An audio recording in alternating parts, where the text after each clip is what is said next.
We are joined by Melissa to discuss Hinduphobia petition. So Melissa, what motivated you to bring forth this petition against Hinduphobia? Look, it's not just constituents, it's friends, it's neighbors, it's people that you work with. Consistently, as I've celebrated and even mourned with the Hindu community at various events, we've constantly heard the notion that the community felt that they were being discriminated against or under attack or just not able to freely practice their religions. And as a leader in my own community, then it is incumbent on any leader when they hear this to do something about it. So the community brought forward this petition, and it's going to require an answer from the government on the House of Commons about what they are doing about this issue. Yeah, there have been actually a lot of local and global incidents. So have you heard any other incidents? We see it in the news where places of worship, and whether it is churches, it is mosques, it is synagogues, it is temples, the Mandir specifically, or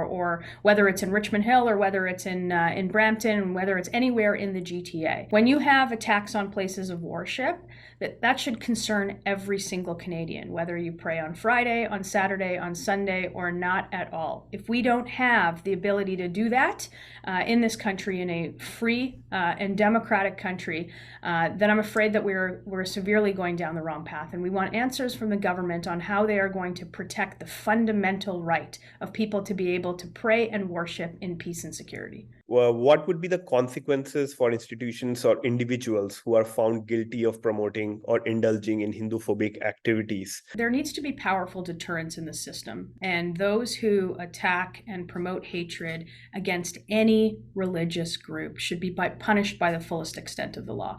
And we clearly haven't seen that, because we've seen continued incidents of vandalism on places of worship.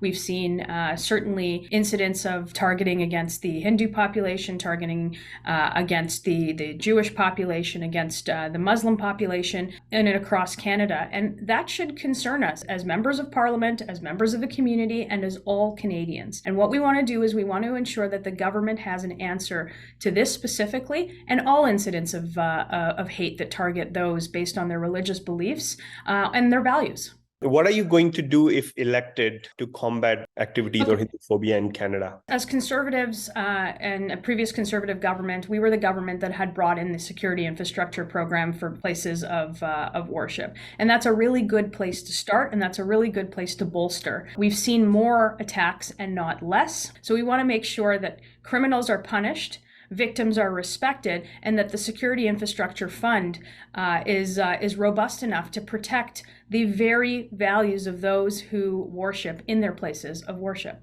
Sure. How would you respond to individuals who might be skeptical or resistant to the proposals in the petition? I think there is skepticism on everything that any politician brings, but I know what I stand for and I know what the values are. And when a community comes to me and says they feel targeted, then it's our job to raise the awareness around this and to make sure that we're getting answers on the government on what they are doing to protect every single Canadian, no matter what their faith background is. How is the feedback you received from Hindu community? You see the petition, if you look online, it's number 4507. It's a petition that I've sponsored in the House. I'm going to present it when the summer recess comes to an end, and I hope that everybody in the community takes a look at this, passes it around, signs it, so that we can bring it to the floor of the House of Commons and get answers from the government. Thank you so much, Melissa. Thank you.